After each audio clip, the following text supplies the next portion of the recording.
Macam mana kita nak bezakan sebab nampak macam sama kan. Yang atas tu gigi dia besar-besar.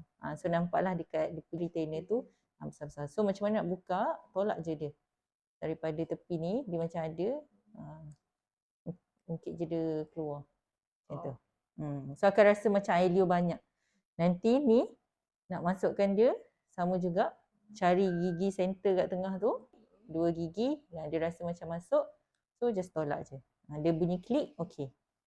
Macam tu. So awal-awal ni dia akan rasa macam air liur masuk dekat dalam retainer tu lah. Okay. So yang bawah kalau nampak macam wap-wap ni, tak tahu perasan tak? Awak nampak ke? Wap-wap ni sebab dia tak ada apa-apa, tiba-tiba kita dah masukkan sebelum air tu mengalir dia ada nampak wap.